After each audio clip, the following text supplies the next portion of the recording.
Universal access to all human knowledge. It will be remembered as one of the great things that humans have ever done. Up there with the Library of Alexandria, Gutenberg Press, and the man on the moon. Thank you very much. With these words, Brewster Kahle articulated a vision for an open library. Now, 2 years later, this doesn't look like a traditional library, but on its servers are images of 250,000 volumes, larger than 80% of the public libraries in the United States of America. Technologically, we can actually do this. All the books, music, video, ever made by everybody could be made available. Access to things that you could only get before if you actually went to some of the great libraries of the world. So we've now set up 8 scanning centers in 3 countries to do this. Each one of these scanning centers has 10 scanners that are in a room that are run for about 16 hours a day. Why don't you take a shot? Just hit shoot. Boston So that'll tell the 2 cameras to fire, and in a few seconds those images will come up. Northeastern University, Tufts University, Wellesley College, Great. Williams College. Yeah. So now the next thing we want to talk about after we have a shot is the crop box. UMass Amherst, UMass Boston. Why don't you grab that little red box and slide it down? UMass Okay, good. You can stop State there. Library. So you might have noticed something already, is that they resize together. When you resize one, the opposite. Two shifts, and essentially are producing at about 2,000 books or more a week, working with the curators and the bibliographers on the campuses to kind of say, well, here's what we think, here's what we think works. Well, Thomas Jefferson said a long time ago, in 1806, that the field of knowledge is the common property of all mankind. And that's a fundamental tenet for me.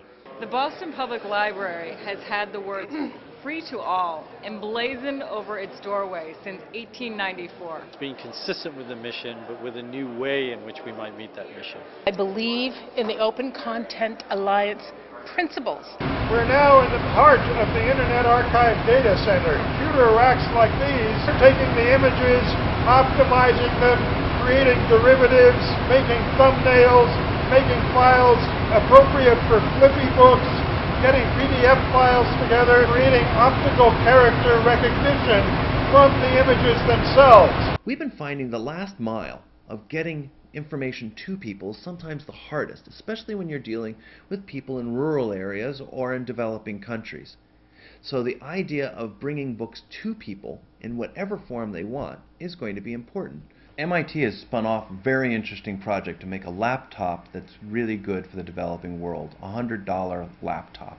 And what we've been working on is making it so that it's a really good delivery mechanism for library books. And it is wirelessly connected to the internet that also can turn into an e-book reader. We're standing in a working model of what the library of tomorrow might look like.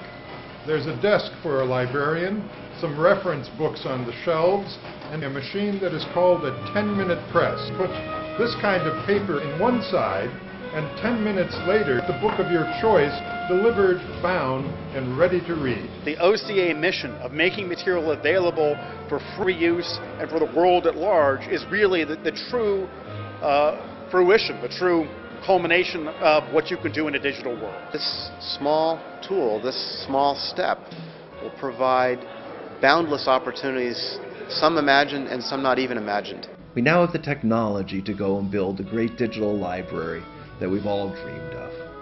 Now it requires librarians and funders to come together. At $30 a book, it doesn't cost that much. Now is our chance to build the great library.